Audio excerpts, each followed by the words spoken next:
Tete Yohonu, he's pledging protection for journalists ahead of the Akwatia by-election. You know that September 2nd is the date slated by the EC for this to go on. I've got Mr. Wanda Medilo in the studios, and you know he's part of the NDC's communications team. Wanda, hello, good morning. Good to see you. Yes, a very good morning to all your listeners. It can't be any better. We thank God for life over the years. We're still in a morning mood, and I'm particularly very, I won't use the word moody, but very sober times like this. But the country would have to make some progress. We can mourn, we can do all that we can do, maybe even alongside, while we take the livelihood of Ghanaians very seriously going forward. But again, to the families of the 8 gallant men, we want to say that we salute the gift they have given to us as a country. We appreciate what they have done, the legacies they have left. There's a fund that has been launched for their children and family and dependents. We want to encourage everybody to contribute wholeheartedly to this fund in order that the people they have left behind are not shortchanged or left to the pain of losing a loved one. That said, we salute the family. And that's the thing about grieving. You know, when it hits hard, but for those who are really living it. So for the party, for the family members, that pain and that grief, it lingers on longer than those of us who, shall I say, are maybe on the outskirts of the tragedy. So yeah.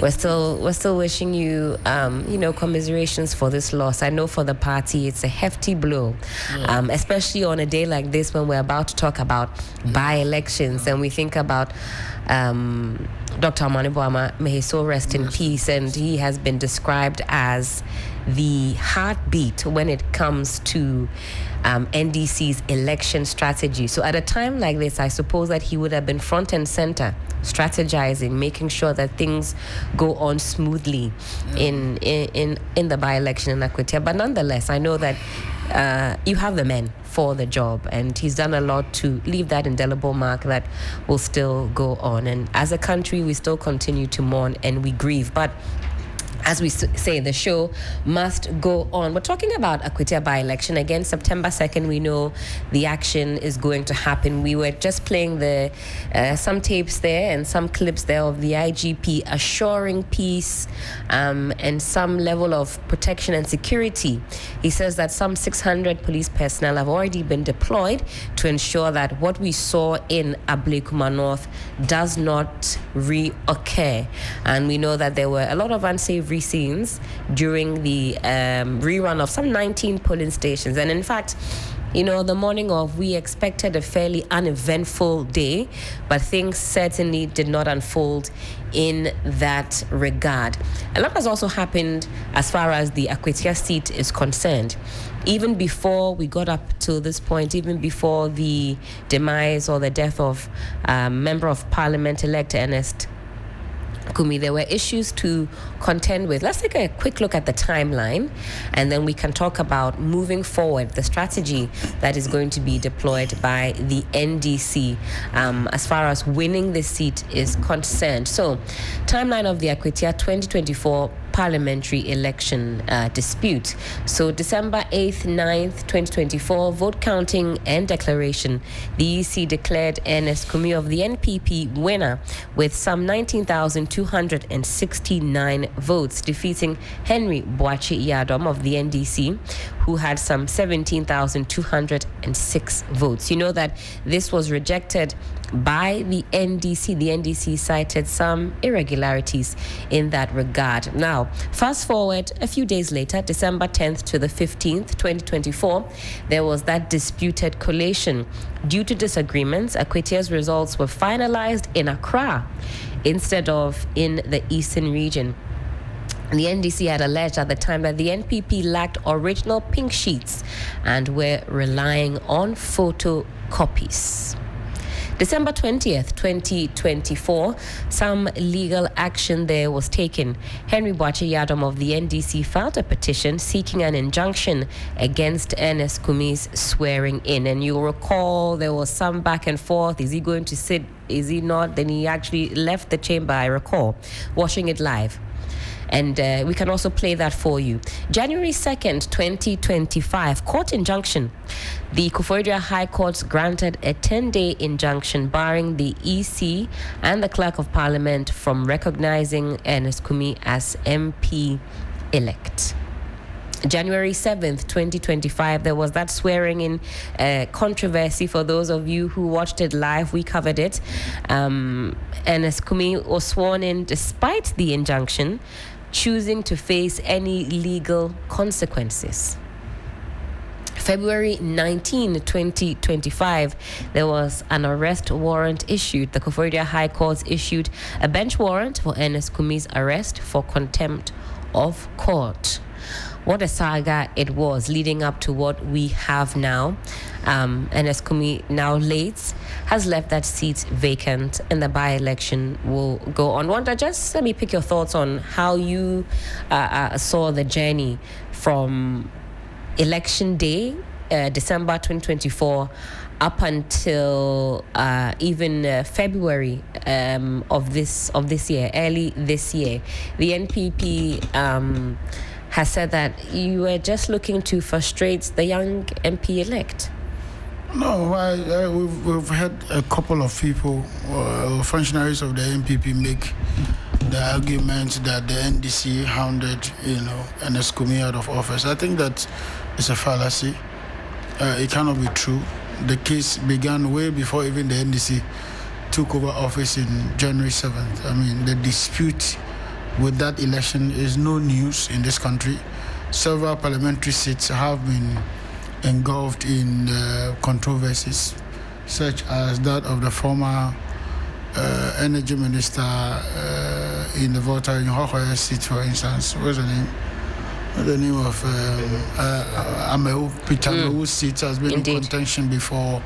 I remember Ayawaso Wesogon and Fred Amu and the NDC candidates. He's been in court for years.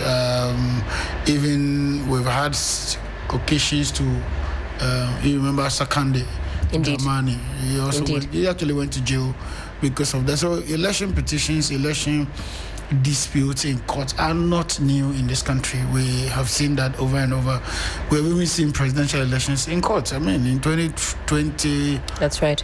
2013, 2014, 2013, for instance, the MPP took the NDC to court. And in 2020, the NDC also took the MPP to court. So it cannot be the case that the NDC is or was trying to hound Ernest Kumi out of office. May his soul rest in peace. I indeed share in the pain of the family at this stage, that certainly we are going forward as a country without even looking back, knowing that somebody actually, died in the line of duty. So it's a sad one. It's a difficult one for everybody, both the NDC and the MPP. But like we all knew, when you enter into politics, you know that there's going to be an end to something some way, somehow. It's either you are no longer interested, somebody else has taken over the seat, or you are no more, or you are diseased, or you are, incapable of running the office, and so you step aside, or you're fired. I mean, it's also possible. So when the politician goes into any of these contexts, you should have that at the back of your mind, that these are the exit routes allowed by the Constitution of the Republic and other laws backing it. So I indeed believe that Ernest Kumi, when he was to be sworn in on that day, he was asked whether he was ready for the consequence and whether he knew what he was doing. And he said he knew. And so when the court ruled in contempt, in fact, the contempt was even overturned before he lost his life and all that. So it was a difficult journey getting to this stage. In fact, to prove that further, the NDC is not even presenting the candidate that took Ernest Kumi to court. How about that? Why is nobody looking at that angle? That despite all this, if the NDC was only bent on removing Ernest Kumi and making Henry Boachi Adam the MP, then we could have as well gone to do a proclamation and take him on. You decided, though, to open up the arena and allow for others to contest, which is different to what the strategy employed by the NPP. Why was it important for you to have even competition before the actual by-election?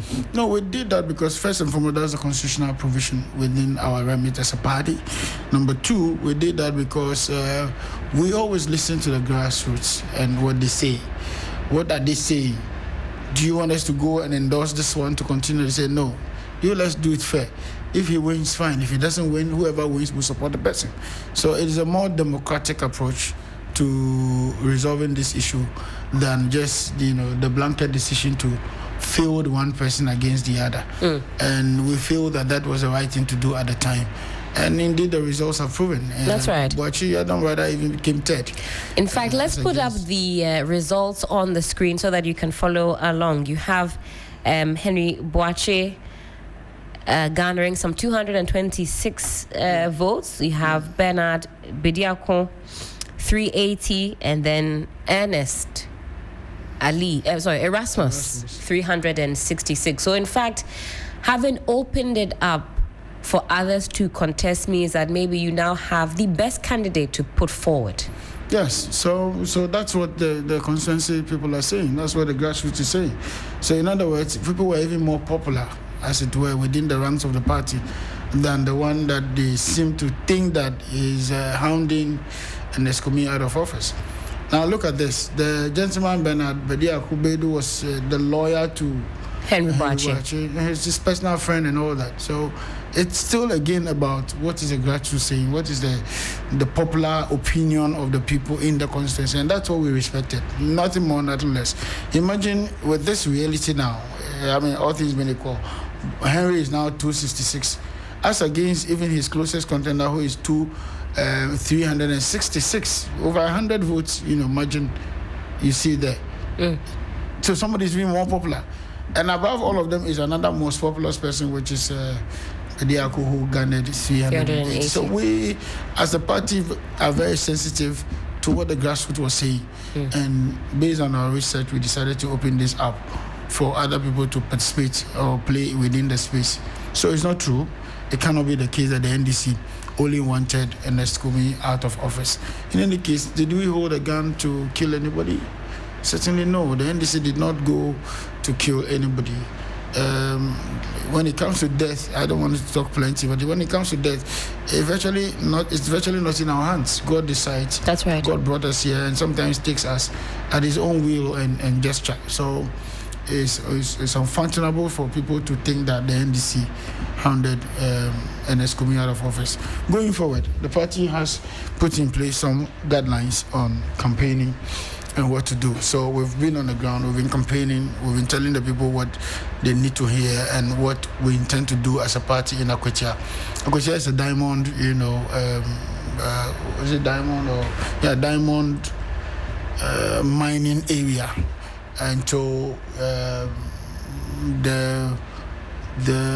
the situation with mining now, in terms of galamsey, in terms of reclamation of the lands, in terms of the security operations on the land and all that, does play a lot within that space. We have won that seat before, and Baba Jamal, he won his one term, and then the lady we used to say that she's a hairdresser and all that, beat Baba Jamal, and then she herself was beaten in the election after and all that. So where we are. So Akwatia is not the new constituency to the NDC. We are very determined in winning that seat back to the NDC. People say, oh, you have all the numbers in parliament. Why do you need this one again? In fact, that's been the critique that, why are you expending so much energy? You already have your 2/3. Allow for the seat to be retained by the NPP. No, so again, that is what is required in democracy. If we don't give seat to people because they are suffering or because they don't have, you give it to people who can develop the area, who can speak for the area, who can be good advocates for the area, who can be good leaders for the area. And you know that Akwatia is virtually a very, poor environment as compared to what you see in the elite environment in Accra or any other places. So we need a leader who can lobby for projects, who can allow the people to develop, who can develop the area, who can also bring hope to the people. So we cannot leave that in the hands of the MPP just because they lack seats or they want seats. It's not a gift. The Constitution says that it must be contested, and we are contesting it. What we have seen in the past in the MPP is that sometimes they tell us, "Oh, we are not going to contest the seat," and before the day of the election, they are in the constituency. Are you referring to that communique that we were made privy to? Maybe it was about a week and a half ago, 2 weeks ago, where the NPP has declared that they will not be contesting in Tamale Central in honor of the memory of Comrade Mutala. Are you saying that because of what you've seen before, you are looking at that presser with the side eye? Not just with a side eye, but that should leave a lot of people in awe. You should be concerned that in Ablekuman, they said they were not contesting the elections, but they showed up in full force. They still stand by that. In fact, the executives say they didn't contest. Oh, but we saw party executives there. We saw, in fact, national executives in that place. We saw former ministers in that place. So what kind of disunity or what kind of disrespect or dishonor are they, displaying to their own party? But surely you don't think, as far as Tamale Central is concerned, they're going to go back on their word and maybe, you know... It's difficult being in Accra and issuing directives. Somebody contested Mutala in the last elections, spent money, popular as it were, have put in some measures to win the seat. Now, if you sit in Accra and you say nobody should contest the seat, they may even go independent. Some of these people can decide to go independent. So it is the lack of consultation, the lack of clarity of thought, and then the lack of leadership by the MPP that brings us to this basis where, you take a decision and an individual flouts the entire decision of the National Council and nobody says anything. I thought that if the MPP had principles, by now they would have been punishing Akwatia for going against the decision of the National Council. Maybe something has happened on the back end that we're not privy to. So you inform us, because this is a democracy. You inform the public that we took this decision. Upon second thought, this is what has come up. So we are going this way. Then we can trust you when you bring up your press releases or information from your closet. Because as it stands now, how do you trust that source? Because this is a source that has vehemently run the press conference to say that we are not contesting. Then it end up that they contested. And the very people who issued the press statement himself was in that place. So how then do I judge you? You see, we are judged by our words. We are either condemned or whatever, appreciated by our own words. You say actions even speak louder than words. Exactly. So when we see you there after you have said you are not coming, and it didn't happen only the day of elections. Few days to the elections, we saw the advance in the constituency campaigning, and we asked questions and nobody said anything. And yet on the day of election, some showed up with pepper spray and all that to fight. So it's not something we want to take. Speaking of pepper spray, Wanda, hold that thought for me. Let me also bring Mr. Victor Doke. He's a security lecturer and analyst into the conversation. Let's assess what he makes of the police personnel or the police preparedness ahead of the Akwatia by-election. Mr. Doke, hello, good morning. Good morning to you. Hope you're doing well. Thank you for joining us on the program. Thank you very much, Robin. Well, we're looking towards the by-election slated for September 2nd in Akwatia. We've heard from the IGP on the plans that have been made to ensure that there's security and there's protection so that what we saw in Ablekuma North isn't repeated come September 2nd. How do you evaluate the current training and preparedness of the police for the Akwatia by-election?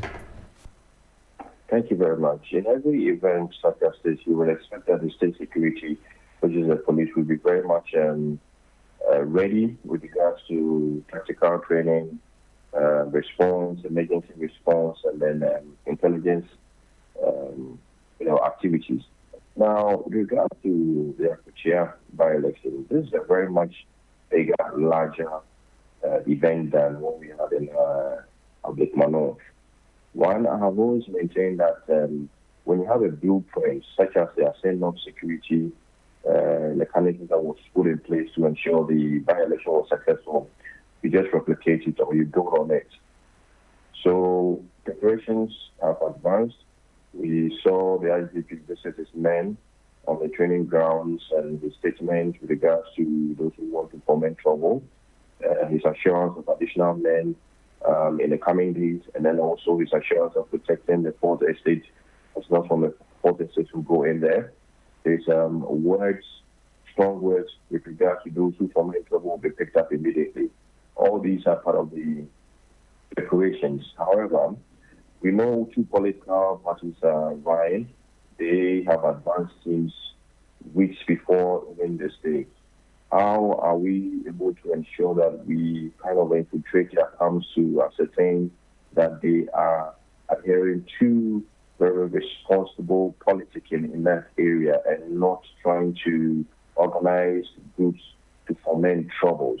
So for successes to be made, and then for you to come out and ascertain that your strategy, which you've spent resources in training these men, is successful, then you need not to ignore the aspect of intelligence and then the aspect of early warning systems, which I'm sure should have been implemented in Akwatia by now. On the ground, we need to put in measures to control the territory which you are supposed to, guard. Roadblocks, which is very necessary, to check, search every weapon, vehicle that is going in there for illegal weapons. You check, especially, are there a group of young men being bused to those areas? You ask questions. You have to implement strategies such as banning motorbikes, banning the wearing of smokes so people do not conceal weapons and try to snap ballot boxes using the motorbikes. Motorbikes are one of the easiest ways of transport when it comes to a group of guys who want to foment trouble. So all these things will have to be considered. If not, the IGP also spoke about the, flying of drones, which is in the right direction. Right. In areas where it's not accessible. Very good. And I hope that the feeds from the drone will be used, and that will also help in reactionary processes when it comes to emergency response. By and large, it is how quick the team on the ground would respond to emergencies that will determine the success. And we hope that everything should go well. Responsible, media speaking from the political elites, because we know sometimes they are tempted to speak out of anger because things are not going their way. So we also look at that, arrest whoever that foments trouble. The IGP has also assured that. And then the political elites themselves should be picked up if anybody uses the fourth estate to foment tensions or propagate misinformation and disinformation. So hopefully we'll get a successful by-election in the future.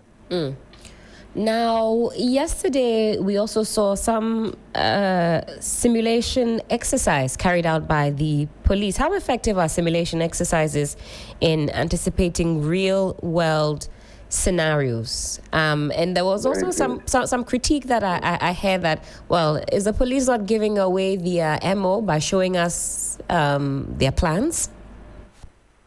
Not at all. One, simulation exercises are very necessary with regards to you going to be deployed for attacks such as this. It prepares you physically and mentally to be able to ascertain a similar incident or try to respond if you should find yourself in that situation. But you made mention of something. How realistic is it? Now, in the security space, we have a mantra that we say, until you hear the first hand shot or you experience the first hand of trouble, all the training you've gone through is somewhat not effective. In essence, your training would be implemented as and when, and that would determine whether it's successful, your training was apt or not, and if you even have to revise it. The first sign of trouble, the first sign of gunshot will determine whether you had a successful training or not. So training is good, but on the ground, it may look different. and you would have to what? Change your dynamics, change your strategies. And that is why you need the aspect of early warning system and then intelligence to give you information as when the changing dynamics are happening. Then you also revise what? Your strategies. You have the mobile teams, okay, the men in the pickups, and you are going to respond quickly to situations. And then if you're able to do that, you can say you have been successful. But by and large, you can train, but it doesn't mean that you'll be successful until you are able to curb incidents. Now, speaking of the mobile team, the IGP says there's going to be a prison on wheels, if you will. What do you make of that? Effective strategy? Very good one. Deterrence, but picking up these young men, those who flout the rules and regulations. And what happens? We need to see that a thorough prosecution is done, not just picking them up and then calls them from some quarters and then they are released. So we are yet to see how effective that is going to be, done. He said it. Let's see on the D-Day, the van is there. If anybody goes against the laws, they are picked up, and then we can now monitor absolutely what is going to happen, and then we can assess and see what's very effective or not effective. Because I also took note of what the IGP says. He says whoever calls from whatever quarters, he will not be listening. He says he's advised the parties and their executives not to get involved. If any of your members are picked up, well, they're picked up and they'll face the full rigors of the law. But of course, the saying is, we live to see. But final question, though. In your expert opinion, what is that singular most important reform that you think is needed to secure elections, particularly by-elections moving forward? It's always very contentious. We always have to deal with a lot of violence. The aftermath is always can be quite murky. What do we need to do moving forward? There's a lot that we need to do. One, I'll just mention some. The responsibility and the mandate of the election management bodies themselves. Okay, how transparent, accountable are they? Number two, the political parties, the modus operandi of their campaigning. We know the winner takes all syndrome is always at play. So by-elections are, very much tensions as ever. And the populace, well, the state agencies with regards to education and sensitization. The dynamics have changed with regards to our elections in general. The violence is getting more and more than we had anticipated and expected. 2024 has shown us. And by and large, you can draw the conclusion that the EMBs were somewhat challenged in as much as we had challenges with regards to our security mechanisms.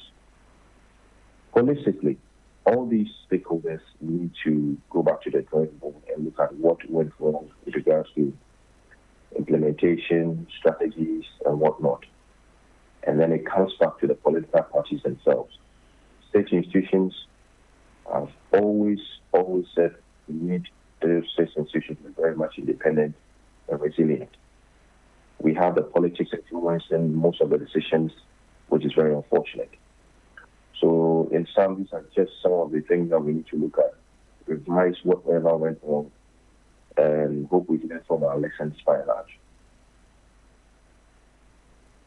Certainly. Mr. Doke, thank you so much for your time. Always grateful for your expert perspective. Thank you. And that was Victor Doke, security lecturer and analyst. But back in studio, I still have Wanda Medilio with me. We're talking about the Akwatia by-elections as we look forward to it come September 2nd. Now, Wanda, yesterday I was watching another platform and I was listening to NPP's Haruna Mohammed. He says, I'm quoting him, he says, I have intel. NDC is training hoodlums for Akwatia by-election. You want us to dignify him? I want to find out if there's any truth to that. Haruna is just one very happy-go-lucky guy when it comes to the microphone. He gets too excited and say things without substance. And even if he was here, I would have told him the same thing. What intel? We've grown past this crude, propaganda of just getting up and saying what you want to say without even looking at your own image and integrity. I mean, NDC training hoodlums. We beat you in the main elections, where we had 276 constituencies. We beat you fair, clear. It was one of the cleanest elections with records. And you were, what was it? What was his position? Deputy organizer or deputy youth organizer? He's the Deputy General Secretary. Deputy General Secretary. The Deputy General Secretary. In charge of operations. You sat down aloof, beaten in the election square and fair when you were in government. And we were out of government. We were in opposition. You had all the benefits of incumbency at the time. We didn't train troops at the time. It's now that we're in government that we'll train troops. It's absurd, excuse me to use the word. It's very absurd to say that. Number two, the record of training foot soldiers lies with the MPP. You remember when Manasseh did this expose on people being trained at the old Flagstaff, what's the name, Castle, and all that. That's what led to the uproar about vigilantism. That's what led to also West Ogon. That's what led to, enacting a law that bans or disbands vigilante groups, including the involvement of the Peace Council at the time in engaging the parties to disband their groups and all that. And then you are 8 months out of government, and this is what you say. I think it's childish, excuse me, and I think it's absurd to the highest order to think that the NDC in its current form and shape would need a vigilante group, would need a tag group in order to win elections in Akwatia. I think it's terrible to think along those lines, especially where we are as a country now. I didn't expect that it would go along those lines. You can speculate and say, oh, well, maybe your opponent is planning to go high-handed. He says he has intel. Which intel he hasn't given to anybody, even though he's not under compulsion to give us some of those intels. But that intel should be coming out of a certain stupor, if I'm not mistaken. Maybe out of a dream, out of some, sleep overnight with a bad dream. But to just get up and say, I have intel. So if I stay here right now and say, I have intel that, what's his name? I don't even want to dictate him. Let's move on. I have intel that he is this, then we should believe it. We should take this country serious. They have just been out of government 6 months, 7 months out of government. This slumber is getting way too annoying, way too nauseating. You say they are still reeling from what happened some 7 months ago. And he in particular should stop talking. He led his party down. There were places they couldn't even get polling agents to go and man the election. There were areas that over 25 polling stations, Baumia got 0. As sitting Deputy General Secretary, Baromia got 0 in 25 police stations of this country. How did that happen? Did they not have police station executives in those places? Did they not have an agent in that place? Who did they vote for? This is a party that should know better and not give us this kind of, leadership in the opposition. We deserve better as a country. We deserve better as a people. And we also deserve better as a political grouping. That you have these kinds of people in opposition who think that they can just say anything and get away with it. I think it's neither here nor there. The NDC won't discern it to that. A lot has been said about Ablekuma North and what happened. And I want to get it from your perspective. What do you think actually went wrong? Who would you say was at the heart of the disturbances that we saw? Because on one end, the NPP says, well, we came, just to support our candidate and so on and so forth. What went wrong? Largely, both parties are to be blamed. There is no conflict without two parties. There's always, if there should be a fight in this studio, it means that two people are involved. Nobody fights against himself. And one may be defending, the other may be the aggressor, the other may be in the defense, on the defense side. So certainly at this point, we can blame the two parties. But something triggered something. That's the basis. But I want to take you back, to this whole dynamics about by-elections. By-elections remain flashpoints at all times.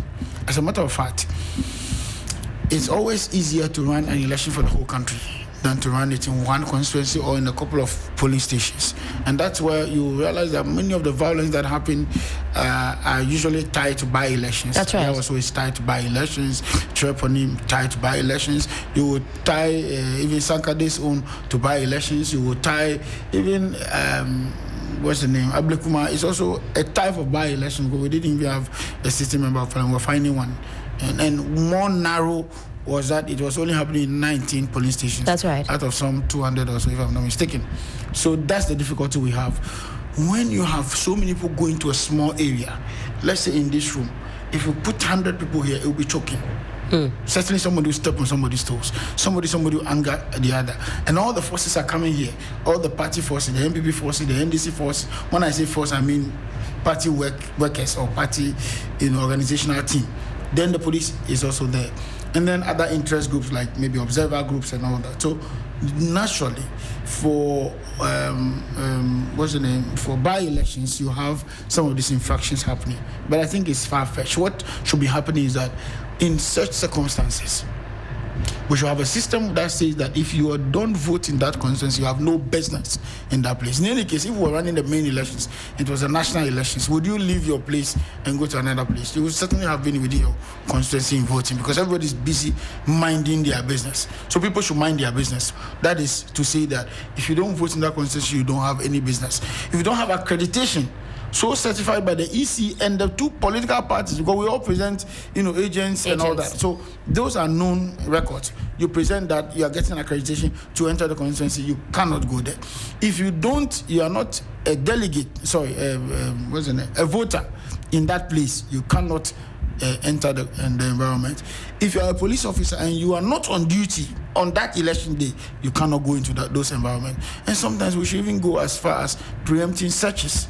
And when I say searches, people have ammunition in their houses. People have guns in their houses, like what we saw with the pepper spray.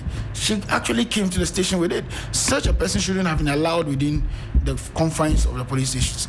In fact, our laws, our CI that established our electoral law says that when somebody is found like that and either taken to the police station or jailed or whatever, you are banned from contesting or participating in electoral processes. Some of these laws we do not even implement, and that's what we have. Otherwise, somebody like Howard Kumsi should have been banned from coming anywhere close. You say giving her past records. If the MPP government was minded and had investigated some of these records and taken her through the rigors of the law, I'm sure she would have been banned from entering in the environment where we have elections. But that did not happen. She showed up there with a certain mentality. Even now, the national organizer just stated on record that they are going to Akwatia prepared and ready for war, whatever, or ready for whatever. It was an aggressive statement. Do you think that I'm a fool, to keep quiet? That my opponent is telling me that I'll show you Pepe. Come to that place and we see, and I'm going to go empty. Certainly, I may not. I may be just one of the few, but many other people who are interested, who are already aggressive people, will go there prepared. And this is what triggers the kind of, hot environment we see. For instance, somebody like that, by now, the police should have barred him from entering the environment called elections in Akwatia. He must not go anywhere near, because such a person has already preconceived in his mind what is likely to happen, what he's going to do. Why am I carrying pepper spray around? Pepper spray, what do you carry around? In fact, per our laws, the Act 29 of our of 1960, which is the Criminal Offences Act, labels something like a pepper spray as a weapon. Because in our criminal conventions and laws, a weapon is anything that can be adapted for use for aggression. So if I carry even this microphone, I can use it to hurt you. It's a weapon. You understand? So you didn't even need to carry that into the environment. But she carried it. People already, let me use the word, targeted her because of her past record, having shot somebody. So you admit that there was that preconceived idea that, well, this lady, maybe as she's coming here, anything can happen, because we saw that interaction, of course, live on air. Yeah, of course. What is her business there? Does she vote in that place? Is she a member of the MPP leadership? I wonder on that score, because... No, I'm going to go. Let me, before you get there. The party also had issued a statement that they were not contesting the elections. But we saw their flag bearer hopefuls the night before. So that is where the problem is. there. I'm sure if they had indicated to the EC and to the Electoral Commission and the police their readiness to participate in the election, there would have been better preparations. There would have been better coordination. There would have been better liaison, activities within the period to show who is a delegate, who is not a delegate, who is mandated to be there, who is not mandated to be there. But we were flooded with all kinds of people coming into constituency for no reason. Number 3, that particular polling station where the Methodist churches has always been flagged for violence. It's a hotspot. Yes, in almost all elections. So I didn't think that some of those things would have happened. The police are ready, willing to do what is needful to ensure a peaceful elections, but are the parties also ready? It's one thing the police being ready and asking for cooperation from the people, and they are not ready. If the two parties are fighting, what should the police do? Of course, it's not the police coming to fight over there. It will be the two political parties or two, factions that will be doing the fighting. The police can only intervene in such a case. Now, what is annoying in all this matter is that we're going to Akwatia. Akwatia is only 116 police stations. Right. Imagine all of us run into that constituency. What's going to happen? We have a voter population of about 18 or so million. Imagine the NDC having garnered some 6 million votes in the last elections, decides that, okay, all the 6 million come to Akwatia. Imagine what will happen.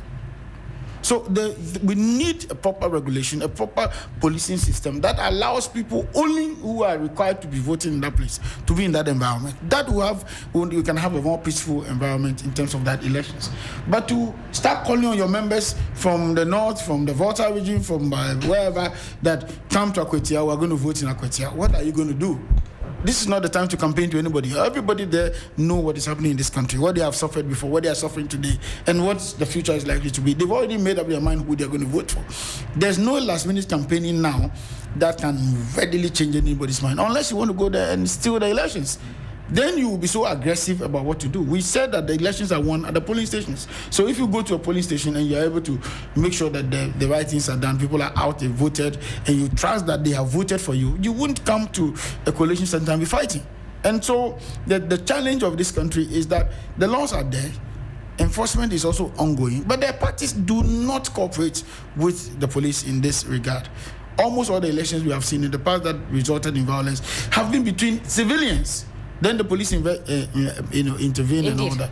Apart from Ayawaso West ago, where we saw open violence from the police, and maybe even this one, Ablekuman, where a journalist was assaulted and all that. We think that was unfair. Even those ones, the police people who were involved have already been picked up, they've been questioned and all that. So indeed, we have a systemic problem, and that problem is that anytime a party is in opposition, we think that all the organs of state, all the state institutions are against the opposition party, and then when you are in government, we seem to think that they are in line with the one in government. I think that is a mistrust.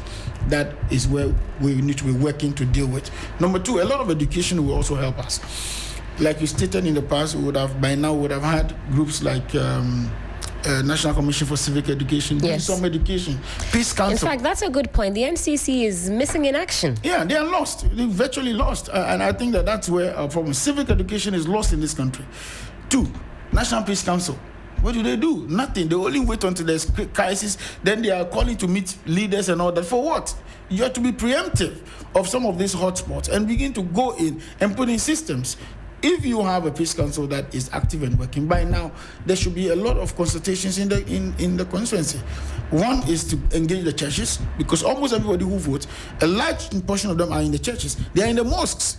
And they're also in the traditional environment. So if you engage all these 3 major religious arms properly and accurately and effectively, including the assemblies or the assembly members or the municipal assembly itself, and you do that town hall engagement and educate them on why they need to vote peacefully, why they need to vote and go home, why they don't need to be violent, I think that would have been suppressing all this chaos we see. And largely, most of the times when there's chaos, it's always from a certain known group of people in the two parties. Either people who felt that they do arm wrestling, or they have body shape. What we call macho men. Macho men, we seem to engage them, and they seem to be in business because, somebody somewhere may be funding them and all that. at what point are we going to regulate some of these things? You go these days, you pass by people's houses and they have all these what's the name, makeshift gym structures, and nobody cares. People are actually dying in some of those instances where they are lifting something, they falls on them, because it is for people who are instructors to instruct some of those people to do this. There are also drugs in this country that you can take to build up your body. Indeed. Body, building drugs and all that. Who is controlling all of this? Number 3, in all these circumstances, there's also drug abuse. There's also abuse of drugs in this country. That's right. Which also influences the violence we see in this country. Who is controlling all of this? Where are these drugs going to? Some few days, months ago, weeks ago, we were fighting about owning red and all that. Today, the campaign is virtually out. Nobody's talking about it. But we know that the drug is still in our communities. Yes, the drug is still in our community. We have not communicated clearly if we have banned those things from our port and all that. And what are the sanctions for people who are in possession of some of these drugs? We don't seem to be doing anything. And beyond those drugs, it's actually the other ones, the hard ones like the ephedrine, the cocaine, and all the others that are also being used and abused by all that. So we need a more holistic approach. You shouldn't just take an election period, an election time, or an election event, then you see everybody running around and saying peace, peace, peace. No, it is a cultural thing that has to be dealt with. Right from our secondary schools, right from our junior high schools, we need to be able to find some solution to some of these things. Finally, you will observe that a lot of the people who are involved in the violence are below perhaps the educated bracket, below the educated bracket. So it means that even education being a challenge for this country is also playing a role in our electoral politics. Right. Yes, we do agree that violence knows no, whether you are educated or not educated, it knows nobody. But it's more rampant, it's more loud, it's more pronounced amongst people who do not have any form of education or of a sort. Yes, we saw the U.S. elections that also resulted in some violence way after the election, but not on the day of elections. That was somebody not refusing to hand over, perceived to be refusing to hand over, and people besieged the Oval House and all that. But that's by the side. But ours has to do with elections. And the strange thing in all this matter, majority of the people who fight for this thing don't even get anything in government. They don't even get appointment. And in fact, that's what causes a lot of angst, because down the line, they say, I did this for the party, I was, at the forefront, exactly. I went and did this, and I got nothing. Exactly. So both the NDC and the MPP, my party, the NDC and the MPP, we do have a job to do, and that job is to dishonestly assess ourselves. Dispassionately assess ourselves, and honestly begin to implement structures that educate our people, that help them to gain education, that helps them to get information, that helps them to be employed. If we can both do this consciously for 10 years, 5 years, 20 years, whatever, we're transforming this country at a goal. But if we cannot do that, then we're just going to be shouting rooftop because we're in opposition, because we are being manhandled, and because we are being, treated some way, somehow. So we're making the noise. It won't go nowhere. It was just like a circle. Today the NDC is in power, the MPP thinks everybody's in bed with us. Another the NDC may be thinking along another line. So we have a difficulty, and that difficulty has to be dealt with by the parties involved in this space. And I'm grateful that you expand the tentacles of this conversation. Like you say, it's a multi-pronged approach, and in fact getting to the core of some of these issues could mean that, you say if the youth, they are employed, they're not going to wake up on a Tuesday morning, Wednesday morning to find themselves at a polling station. If they have something better to do with their lives. And also that angle about drug abuse as well, it's easier to sway a mind that is already not even thinking in the right direction. And so I hope that this is a conversation that we can even spearhead as the media to find a lasting solution to some of this. So is it the NDC's, is it going to be a rule in place that comes September 2nd, only those that are supposed to be at the by-election will be there? Because often we'll see that you'll have big wigs in the party going there to whip up support or whip up the fan base. Are you saying that that's not going to happen? I am saying that obviously there will be other big wigs, going to the constituency. But I'm saying that this should come with accreditation. Okay. We should know who is going. Right. So that when there is violence, we can track. It is these people we give the accreditation to. They are the ones who went to the constituency as strangers. If something happens and we're talking about people who went there who are not indigents, it will be easy to get these people. Now, obviously, those indigenous in that area know themselves largely. I mean, I come from Ketu South. I largely know majority of the people. You know, either a family will know somebody. I may not know everybody, but you will know quite a number. Or you know somebody in that area that you can speak to get information from whichever. So the indigenous themselves know how to fish out who is been involved in some chaos or the other. But when you have an external person coming in to do it, they don't know. And so even investigations by the police becomes difficult. Because yes, you are saying that somebody came to cause a mess, but who is the person? Nobody wants to say it. And whoever went there won't say it too. Unless it's captured on TV or radio or on camera. If that is the case, then you'll still have to do some more work to find this person. But the difficulty has to do with accreditation. Which people are going to that place on the day? What are their roles? What are they going to do? Where would they be stationed? And what form of accreditation are we giving to these people? But the indigenous within the area don't need some of those. Now, so if there is violence, and the violence is between the indigenous, it's very easy for them to choke, like we say in Pidgin, choke each other. They will choke you easily because they know you, and you can't hide your identity. But when you are coming from Treponi, or you are coming from Aflau to come and cause mayhem in Akwatia, who knows you there? You came to do an operation and you are going back. Nobody may even tell who you are. You may not even be on social media. We can even capture you on video, but we can't find you because we need people who can give lead to who that person is. And nobody is willing to say it. So beyond the police deployment of troops to that area is also the business of accreditation. They should be involved in the accreditation. Who is getting the ID card? Largely, when we talk about accreditation in this country, they just print all kinds of cards like maybe, delegates. Print so many. So it doesn't even have a particular name? Don't even know. Okay, it's just like a uniform, just a tag, a random tag that everybody puts on. You can remove from anybody's neck and put on there. And I think that's where the problem is. Akwatia is a very small place, 116 polling stations. How many people should go there to go and do elections in that place? I wonder, will you be there come September 2nd?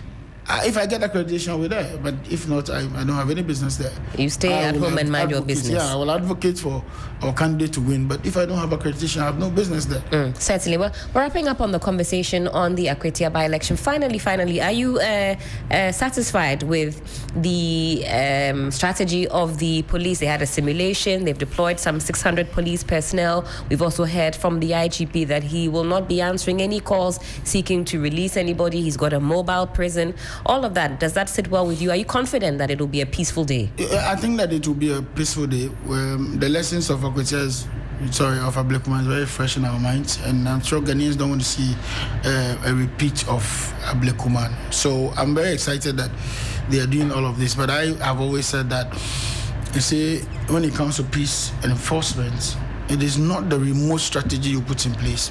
It is the engagement. The whole world has been talking, and I want to give you a very weird example. The whole world has been talking about peace in Ukraine and Russia for a while. That's right. It's over a year, going to 2 years, if I'm not mistaken, or 2 years already. But have you realized that in all those processes, none worked until now, recently, that Donald Trump decided to bring them together. Indeed. He met one, met the other one later. Now he wants to meet the two together in one meeting. That's the process. That's the engagement. The two factions, the two parties that are engaged in the conflict need to sit on the table. Face to face, not phone calls, not assumptions, not trying to cajole them, not trying to talk to them from but bring them to the table. What are your concerns? Why is the reason why you are doing what you are doing? Can we stop it? If I stop it and I give you this, will you stop? Yes. Those are pragmatic steps at peace, enforcement, rather than just the strategies.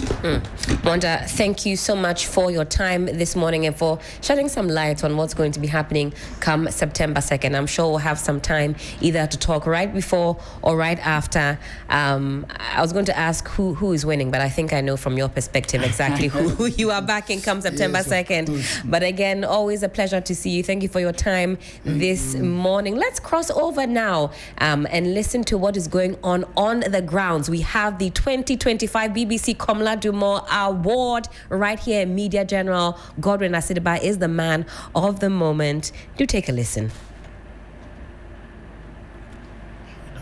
Madam, I can go. 92.7 Urban Lifestyle Radio Station.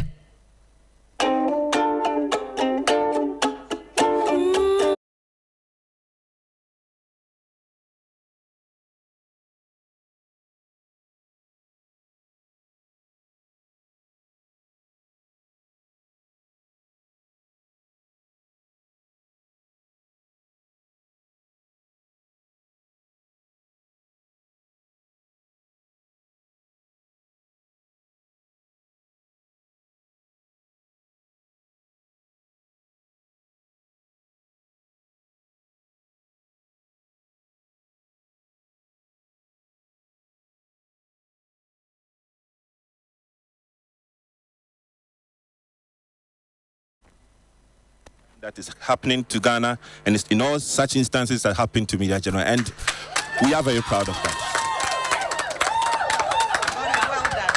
Thank you. Godwin, what have you to say? First of all, I would want to tell all of you that I am grateful. I appreciate. Godwin, what have you to say?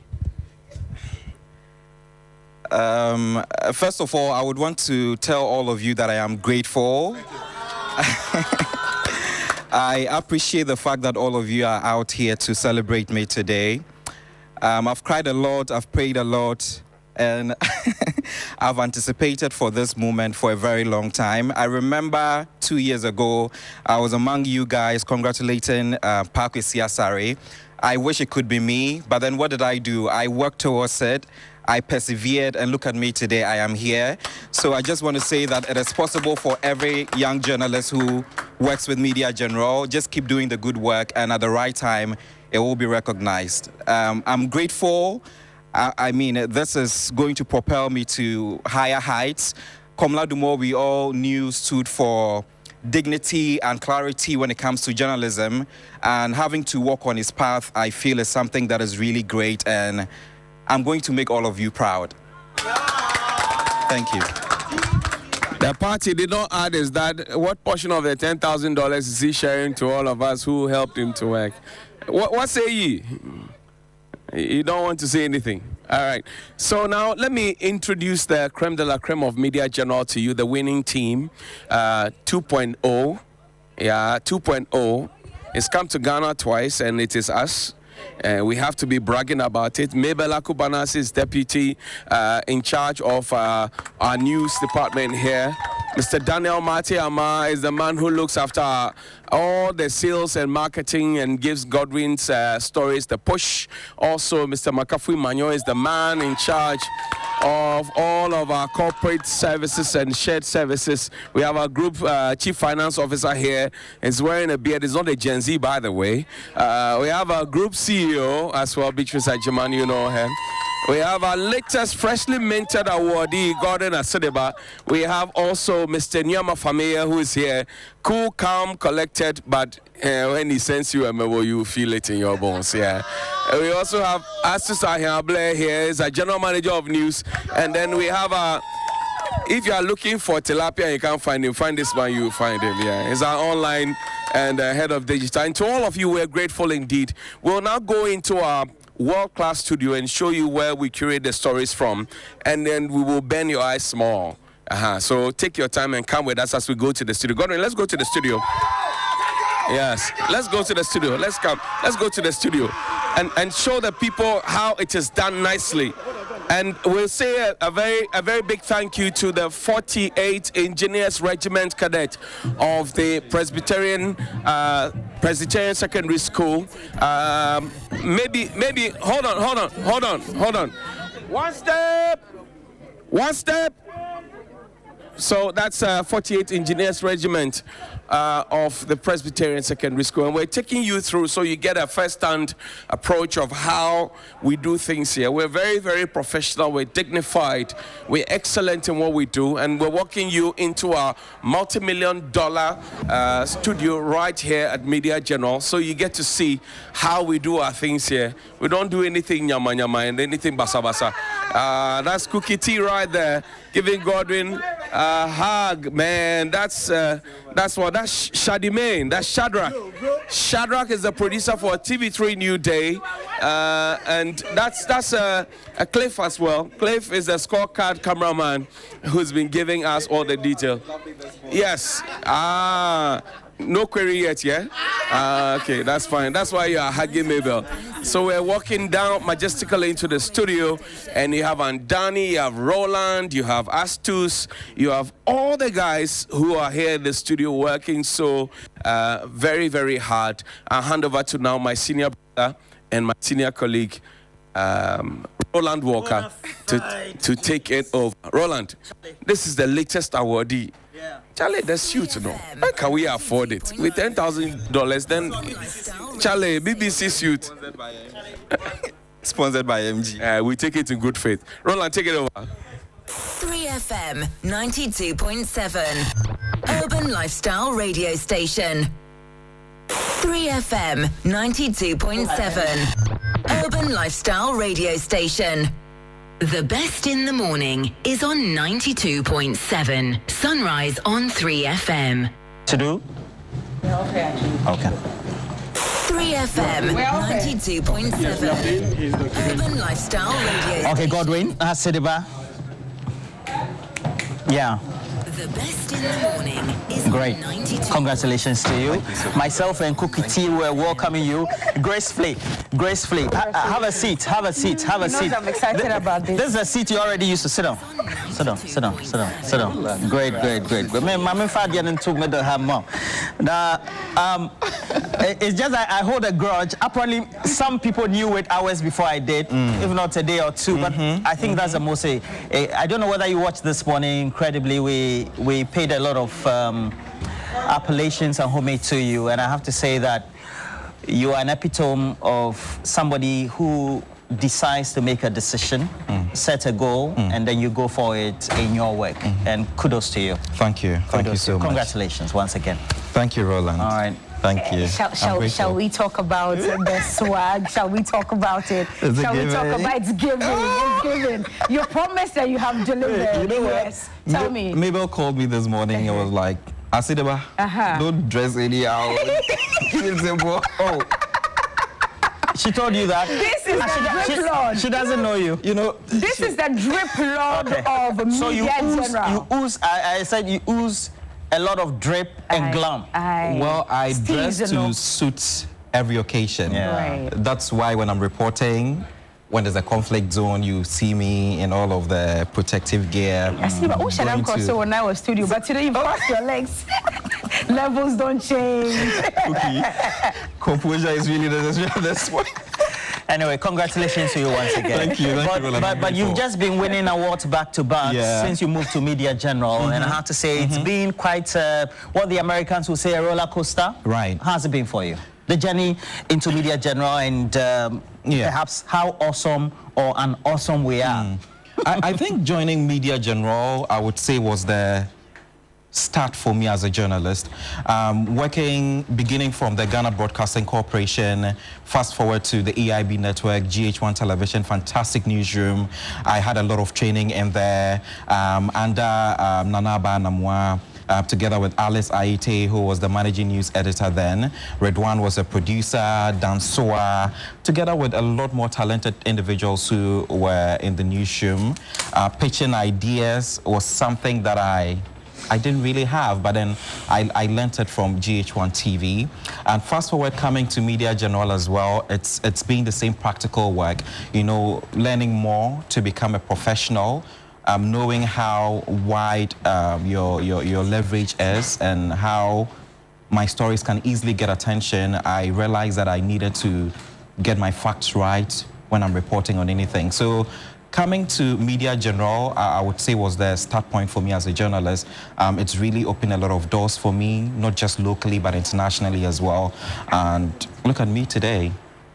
Oh, certainly. You just came back from the UK about just a little over a month ago? Right. Yeah. You're right. Winning the Michael Elliott Award. Yeah, that is under the auspices of The Economy. It's a great magazine.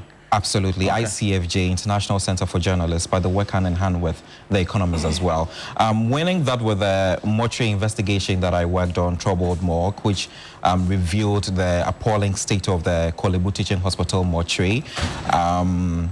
I was excited that I got a lot of attention. That was the second time I went there 2 years after breaking the story, and to know that the situation was really bad, I felt it was a story that I needed to let people know what it was about.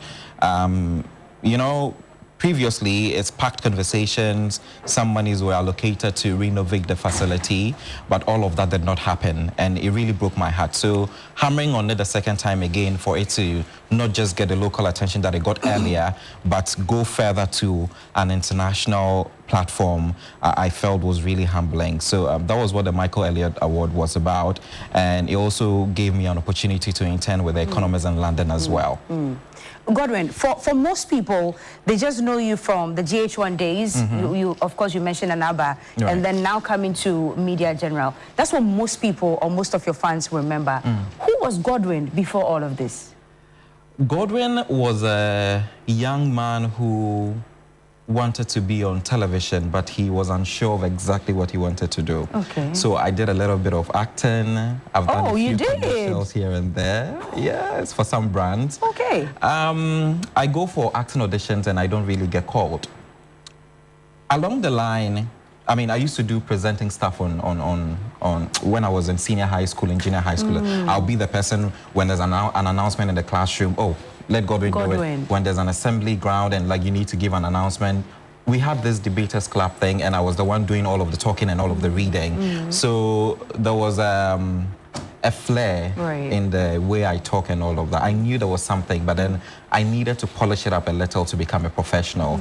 So I enrolled at the Ghana Institute of Journalism. I started with a diploma course in 2016, completing and topping up with a degree as well. So after diploma was when I ended up at the Ghana Broadcasting Corporation under the supervision of Valerie Danso of the entertainment desk. So I started doing entertainment reporting. There were times Valerie believed so much in me that she could give me the show to host. Yes, Valerie gave me the platform. It came with a lot of backlash, but she was like, you can do it. And I am really grateful that she gave me that opportunity. She was one of the people that believed in me from the beginning. Valerie Danso. Yes. Congratulations to you, Valerie Danso. Valerie Danso. She must be proud wherever she is right now. Are you still in touch with her? Yes, we are. Okay. We are. I hold her in high esteem because she gave me some level of confidence. So, yeah, so that was it basically for me. When I ended there, I wanted to be on TV to read the news.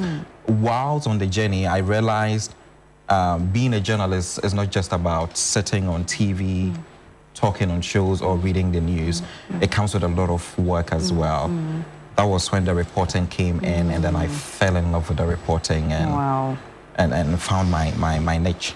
Your most difficult reporting job, would you remember? Most difficult, most difficult. I would still say Troubled Morgue was one of the difficult projects that I worked on because going in there and seeing all of these bodies that I was surrounded by, others deteriorating, breeding maggots, house flies all around. As I am talking to you, I can still vividly see the pictures. Absolutely. And it's something that is going to be with me forever. And going there the first time, the second time again, you can tell how damaging that can be to my mental health. But I needed to get the story done.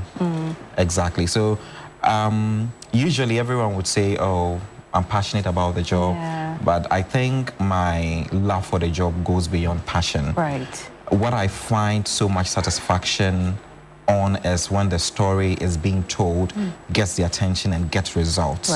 When it gets results, I am pleased, I'm excited, and that's what I'm all about. Have you had some life-threatening moments on the job? Absolutely. I don't know if this will be okay for me to say, but I'll just hold it back. But I worked on a documentary recently titled Trapped in War, and I had to travel all the way to Ukraine to work on that story. It was one of the daring journeys that I took, but then I did an earlier story on these young men who were deceived and lured to the front line of the war in Ukraine. We've all seen videos and pictures, and we know how a war zone can be very chaotic. So when I got the opportunity to visit Ukraine, and I told them that I would want to go to the front line to get to these Ghanaians, I gave them the location and everything, and they were willing to take me there. I asked myself a lot of questions, at home, and even spoke with my mom and dad. My mom and they were against it from the beginning, but at the end of the day, I was able to convince them, like, that's what you want to do, so go ahead. Yeah. So I went to Ukraine. When we got there, things were a bit chaotic on the front line, so the security team advised that we won't go to exactly where the shooting is happening, but we can go a little closer. So I mean, to be able to gather that confidence, go to the extent. I mean, traveling to Ukraine, airports are closed. We have to use different routes. I mean, anything can happen on the journey. Right. But then I took it, went there to work on that story, and I would say that it should be one of the most daring journeys that you've ever been on. Congratulations to you, Godwin.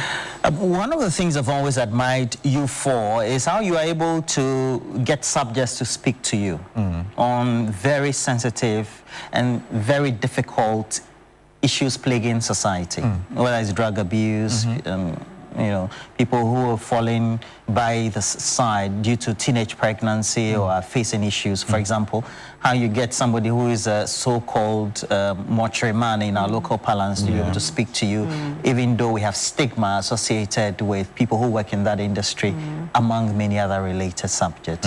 How were you able to do that?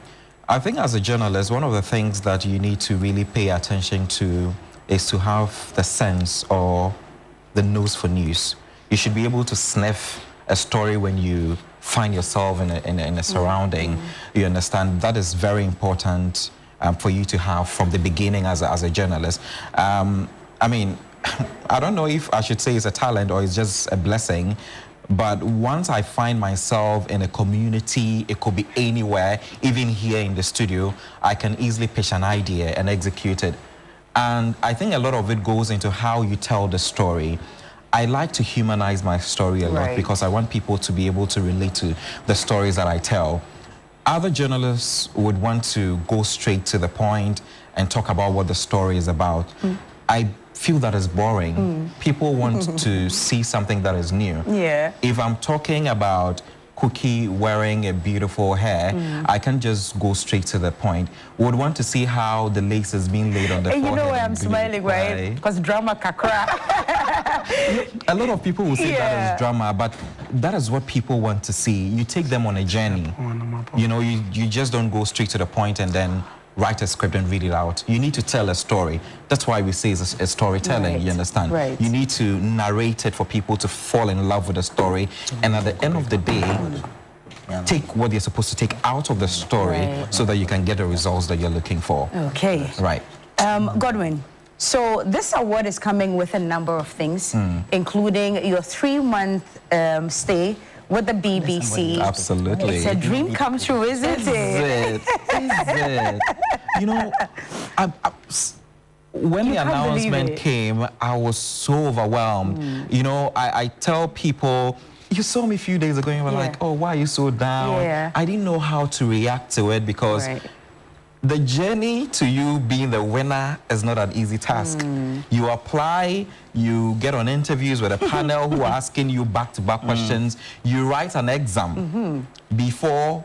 So, I mean, I remember after writing the exam, they told me, oh, that's your last. Then days later, I get an email that you need to answer to some questions again. I'm like, what is it again? Right. So I tuned in. If you look at my video that they used to, I was just like this. On the Zoom. And so they took you by surprise? Exactly. Oh, you didn't think it was the next thing that was going to come? No. Oh, okay. So they got the reaction and everything. And when she said, I was like, huh? And then I was like, wow. I think it's their own way of getting your natural reaction to the announcement. So what's the 3-month plan for you? So the beginning will be to know more about the BBC, their policies, how they go about their work, the system, to get used to it. I also pitched an idea. Before you apply, you need to pitch an idea that you want to execute, not where you live, but in a different country. So I pitched an idea in Nigeria which has to do with climate change. I've been dreaming about that story for a very long time. So I can't wait to have my hands on it and have it premiered on the BBC. Oh, wow. Yes, so that is what it's all about. So it's about knowing about the organization, going for trainings at the various departments. You go to digital, Focus on Africa Newsroom, BBC World News, BBC Radio. You go to all of those departments to enrich yourself with so much knowledge. All right. It's going to be a lot that you're going to learn within the 3-month period. So after that is when you go to Nigeria to work on that story? Yes. Fantastic. Godwin, we're super proud of you. And I'm sure many of the young ones who look up to you, not just your journalism, your style, and even your casual life in general, are all watching right now. What do you have to tell them? It's not easy. It is not easy. I remember when the year began, I asked myself what I was doing with my life, because you work on a lot of stories, you win awards, you get to a point where you start to ask yourself, what again? Do I really want to? Do I really want to do this? I got to that point, but then it never stopped me. I kept doing the stories. I went to places, heard the voices of the less privileged. I mean, I kept on chasing the dream, you understand? So once this opportunity came and then I hopped on it, and look at me now, I will just use this opportunity to tell them that if you really want to be a journalist, you need to put in the work. You shouldn't be relaxed, you know, seeing Roland Walker on TV or Cookie T and think it's all about them just waking up, coming here to sit. You do a lot of reading.